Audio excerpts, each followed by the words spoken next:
everyone, yesterday we got the trailer for a new DLC in Warhammer 3, which is Omens of Destruction, and we'll get on a green skin, Legendary Lord, Khorne Legendary Lord, and then we have August Legendary Lord. So and then we do have an FLC cater, which I'll go through soon. So another Khorne Legendary Lord over here coming up.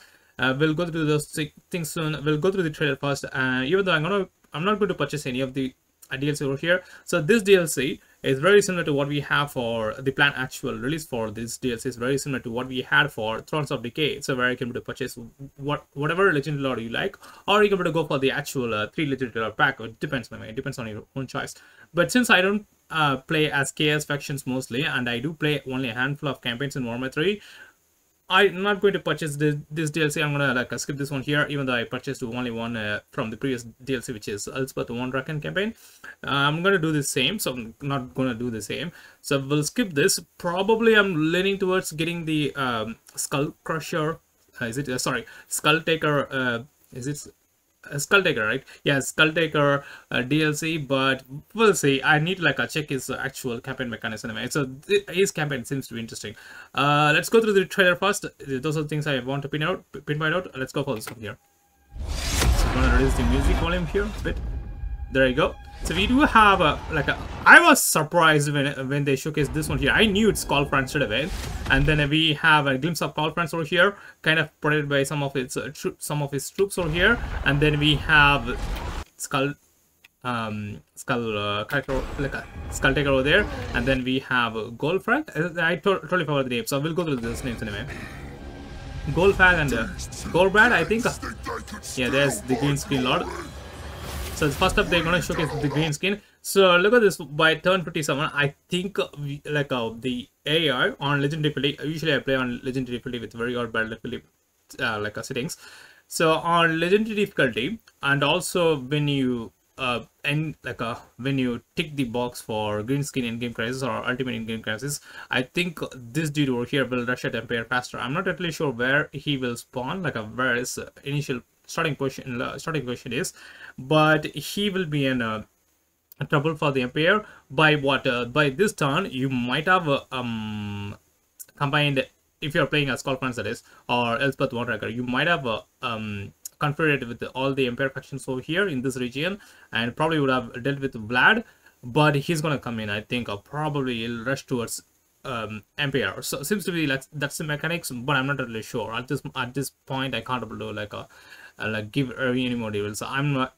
Yeah, I don't think so. So just it's my prediction. Probably you will be seeing this guy over here in Empire. Yeah, we'll see. So in recent changes, so the AI tends to go for the player most often, but we'll see. And he does have newer units for here. I can't remember every single of the names for the newer units. So if it was for the factions which I like, maybe I can remember.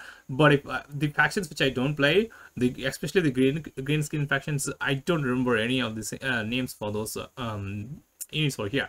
So it's there. So anyway, let's move on. So we have a repainting of Arcanine. So the spider unit over here, and then we have a smaller variant of the one. Is it a hero? I'm not really sure. This seems to be in Moto or probably in the unit over here. I can't really see a company for.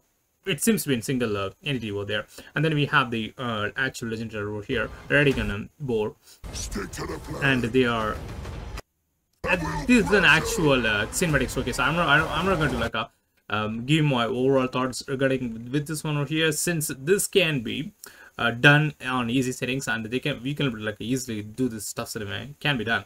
And also you do have an experimental battle stuff anyway. So what is it called? I can't remember. You can do it you can load some of the characters and Legendary Lord, so per faction, and then you can go back against the AA faction. So it's a one-on battle, so it can be done. So I'm not going to talk about this one here, but they have showcased a lot of units over here. So that's for him. Then we have a Skull Taker over here. Look at him. So he's starting in Lustria, which is kind of very good. So in Lustria, while playing as, let's say, Tekeniman or Itza over here, you don't have that many enemies to face off, and you are kind of bordering each legend, some of the Lizardman factions, so the other Lizardman factions over here. Let's say if you are playing as Itza, you'll be Technoman, yeah, you will be bordering Technoman at one stage, and yeah, there are a lot, not that many enemies left over for you once you are dealt with these caverns over here. The thing is, these caverns over here, on my previous try when I played Itza campaign, they tend to move around a lot, but like running behind my army over here, which is Gorak's army, and they try to like it's in cat and mouse chase. Now with this faction over here being in Lustria, probably he will wipe out them, or he may go after Clan Pestilence. So Clan Pestilence usually dies early, and this this will make much more tougher campaign for Clan Pestilence, in my opinion. I'm not really sure, but him being in Lustria looks pretty good. And also with him, his mechanics, I'll talk about his mechanics over here, but like quick go through over here, we do have don't worry about Clan Pestilence. So like a Skrog's defeat rate is pretty bad. You have Tehran's defeat rate, so kind of reduce the casual like attrition taken by all attrition, like reduce the attrition taken by defeat rate, that is. So yeah, it will reduce your attrition taken by any attrition. And then you do have Gorak, he provides some more extra buff. And then you have Marcus Ulfot, Luther Archon over here. Those are good defeat rates. I'm just going through those things over here first. And then you have him, the Britannian faction. Who's that one? Alberic? I'm not really sure. So the another Britannian faction over there. So you those are pretty good defeat rates, and you can be able to punch through to Malekith too, where you'll get frenzy for him for this lord. And the thing is, with this lord, you do have a different mechanics. So as soon as you defeat a lord, I'm not really sure how that mechanism is going to be, but that's a huge mechanic. That's one of the reasons I'm kind of leaning towards him. But I have to see the actual gameplay for him in order to like decide on the fact like on my choice to purchase the DLC anyway. So with them, you will get more like when you defeat more, we'll talk about that more, you will get more ward save. Having ward save, extra ward save, that will make him an one-man dupe stack. He's a viable one-man dupe stack, that's for sure. And he does have a lot of enemies nearby. Even I don't think he gets a mount, I'm not really sure. As far as the trailer goes, he's on foot all the time.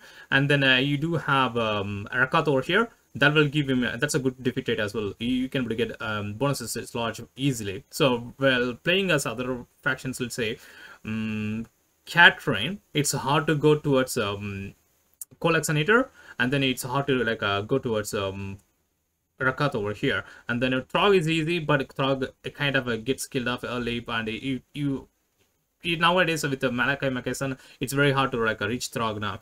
So it's just an example. So the other factions, let's say Khalida is too far. She can't able to like get those traits for Rakath, even for Throg, even Throt. Those, yeah, he's too far. So like she's too far. Even let's say, so while we are playing as while we are talking about Khorne faction over here, Skarbrand is too far. As you're able to see, he's too far from Rakath, he's too far from Throg, but you can able to reach him with his campaign mechanics. You can able to reach him. The thing with Lustria, you can able to blow settlements faster. So the settlements are kind of nearby over here in this region. You can able to blow one by one and reach like a kind of form, like go for an insane chain destruction over here along the path. And you can able to reach what's the one? You can able to reach what's that one? Come on, dude. The help and donut, totally forgot that one. Yeah, the reach the elves and high elves, and you can able to like get this Sword of Cain faster, and that way you can able to have insane amount of ward save faster, and you can able to plow through the campaign with much ease. And this is one of the best campaign, will be one of the best campaign after Skarbrand. I think probably Skarbrand will come second after this one. We have to actually see the mechanics for him. So this dude over here, but having ward save will help you, and he's a small caterpillar compared to Skarbrand. Skarbrand is kind of huge. You can like do some missile damage, even though it gets a lot of resistance in the back game, but in the early game of the and even by like third turn 30, you can get Sword of Cain with him. Yeah, Sword of Cain is too far from Skarbrand too. Yeah, that's a pretty good campaign for him. I really like this approach over here. So really like the starting location for him. I'm pretty sure he will start at Lustria, but at turn 5, but he's somewhere near Lustria, right? So he will start near Lustria somewhere. He can easily get there. So a lot of good defeat traits available. Even Eltharion, so you can get like a pretty of a anti-launch from it too. So Nakari's defeat rate is good. Yeah, a lot of defeat rates available for him. So pretty good actually. So except for some melee defense from Krogar and who's in Nakai. Those are too far away, and you can reach it's very hard, but Archaon and who's the other one? Sigvald is an iffy one, but Archaon won't die pretty much early, so you can get Archaon straight later on the track. It's kind of doable. So a very good campaign over here. Kind of looking forward to this campaign. I'm out of this DLC. I'm looking forward to this campaign, and as well as the other Khorne Knight faction, the free FS Lord. So we'll go through the one. Yeah, there you go. So there you go. So we got a new big monster coming up. So I'm wondering why they are like doing this one here. We have Elemental Bear with the Kislev, and then we had ogres. What's that one? So that's a big beast. I totally forgot its name. And then we have one more from Tzeentch. So it's kind of a smaller one, but it's a huge monster too. And then we have one from Chaos Dogs. So they are leaning towards a bigger monster, and it's this one I have watched what's that one? Great Book of Grudges video on yesterday. Actually, as soon as the trailer dropped, he kind of posted a video. He mentioned like a lot of stuff there, and he said every single of the units are kind of lore friendly, which is fine. So I don't know exactly about the lores for Warhammer World. So if the units are lore friendly, I'm happy about the one. So a lot of people will be happy about this additions over here. Look at those, and then Britain factions coming up here, and there you go. Look at this. They usually make the trailer pretty much very well, so I appreciate for the trailers anyway. So every trailers are pretty good. Like every trailer for the DLCs are pretty good. For Warhammer, Warhammer 2 DLC were significantly like on a different scale before. Now we have Warhammer 3, so Warhammer 3's trailers are kind of topping up Warhammer 2's DLC trailers now. Yeah, look at that. Different cutscenes there, and he's going and taking the head of him. And then we have him, Golfak, right? So now we have turn 51, and we are in the territory of Norsca.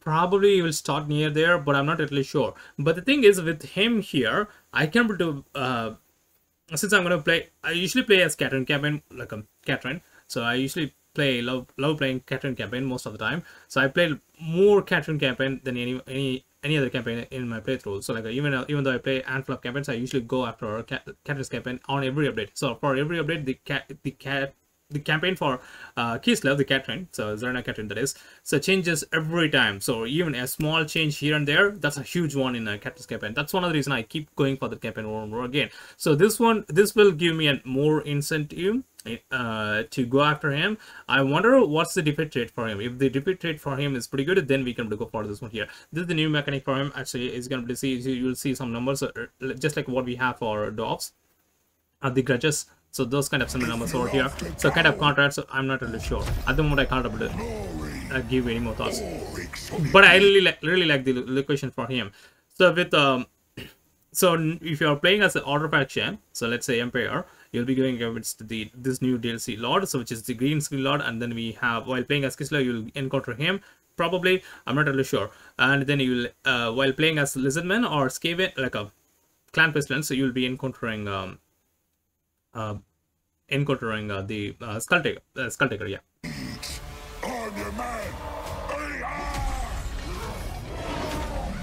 Another big beast coming up.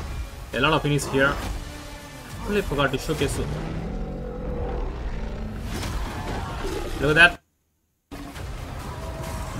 There is our Lord, and then there's Skulltaker over there. He's chopping up the head from from the Britain faction Lord there. So I'm not really sure whether it's Alberic or not, but I will say anyway. And then here you are like they are showcased us with him eating the meat from those mammoths. There we go. And then we have Etis over here. Yeah, we'll go through those scenes anyway. So yeah, Etis, I was expecting when they announced Etis there, I was expecting them to be huge, but they are kind of smaller for some reason. So while I've played Titan Quest, I have seen like Etis as a huge monster, but when I was having that expectation here as well. But when I saw the Etis are kind of smaller, I was slightly disappointed. Yeah. So there you go. They are pushing towards all three of them are pushing towards Call France over there. That's a very interesting trailer over there. And the actual DLC will drop on December 12th, right? No, 2. What's the date? I totally forgot. We'll go through the date now. In Steam page, it's not showcased over here, but on Steam page you have further information. We'll go through the one right now. So then we can move on to this one over here. Skull Taker, there you go. So Skull Taker, the Hero Slayer for Khorne. So that's your Legend Lord. So I got his name right since I was leaning towards him more for this DLC. Then you have, yeah, Force of Demonic. This is the one I want to actually pinpoint.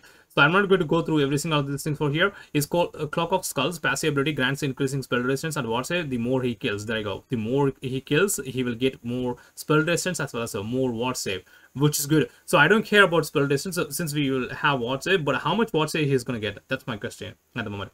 Then you have Scar, Bloodwrath, Skilla, and Skyla. I'm not really sure with the pronunciation for her. And Fingram as the legendary heroes, followed by a host of acolytes including the Blood Speaker, Slaughter Brood. I think the big one which we seen is the Slaughter Brood. I'm not entirely sure. So Blood Beasts, and then Wrathmongers, Skull Reapers, and the Khorne Ghosts. Khorne Ghosts is the one where they were people were asking for a lot. Now we are getting that one.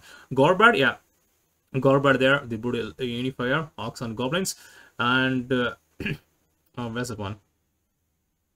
Yeah, I'm not really sure with this one here, with this ability for him. So he's the Great Leader ability, which activates when troops are in the vicinity, granting increasing melee attack and defense. How much we are going to get that one, and also increasing melee attack and melee defense are kind of not very good. It has to be in huge margin since I'm playing on legendary difficulty, as I mentioned before. So on lower difficulties, this will be a great one actually. That's for sure.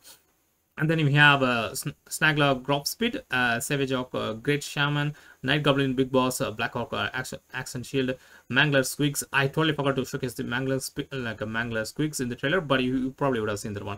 So, and you guys might have more information than me for Mangler Squeaks. Yeah, that's a pretty good, decent animation. They can be they are like a 3 of them chained together, and they go through the enemies like a crazy, rush through the enemies with charge bonus and then plow through the infantry lines, which is pretty good. Colossal Squig, that's the one which broke the gate during the mid trailer, I think. Arcana Flinger and Bolt Thrower, which is pretty good. Then we have Golfag, yeah, Golfag Manager the Mercenary, Ogre Kingdom, is mechanics over here, and anti-infantry blender. Golfag tears through hordes of infantry with the aid of a barbaric weaponry. Is globe trotting nature also gives him access to a variety of exotic abilities such as Deadeye. I'm not really sure what's the one which allows him to take powerful shot from his pistol, causing huge damage. Is he going to be an like an enhanced version of Ogre pistol, like a Ogre pistols? I'm not really sure. So, but it's mentioned that he will be wielding a pistol, and how much damage is going to dish out anyway. We'll see. And then we have new characters: Brock the Gutsman, Ogre Paymaster, Bruiser, Golfax Manitus, Pigback Riders, Blood Vultures, and Itis, which I have talked about, and then Thunder Tusks. I think the Thunder Tusks is the one which we have seen, the huge with the huge monster. Then we have free content coming free as part of update 6.0. So the next update is 6.0.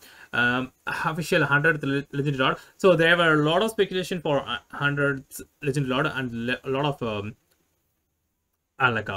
predictions. A lot of wishfulness for 100th Legend Lord. He's this one and this one, but we got him now. So Legend Lord Arbol, the undefeated.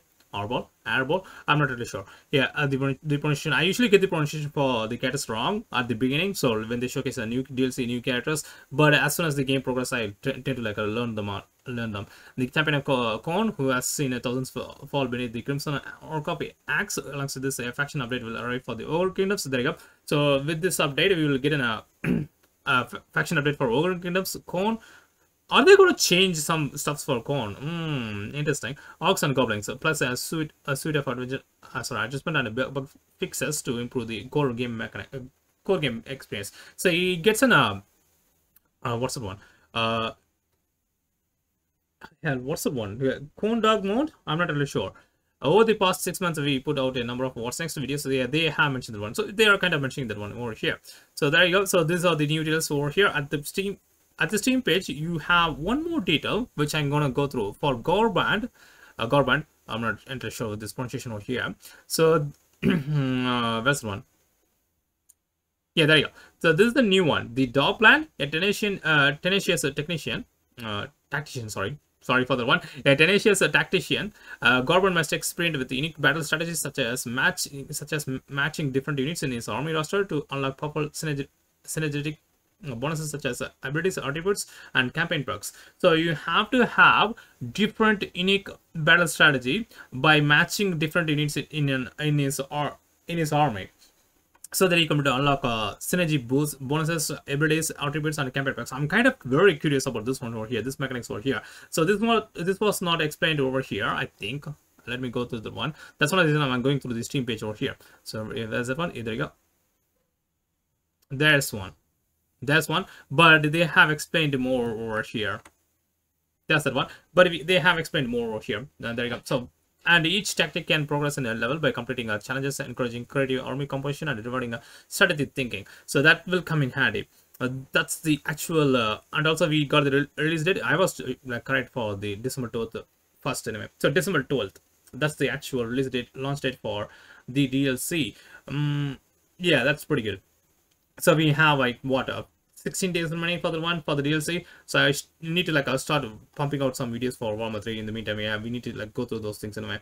Anyway, that should be it for the actual suggestion, my opinion for this DLC trailer over here. It is very good, so I'm looking forward to this DLC. I think most of you guys are out there are happy for this DLC, and kind of looks pretty insane, and kind of curious about Skulltaker as well as Gorebrand over here.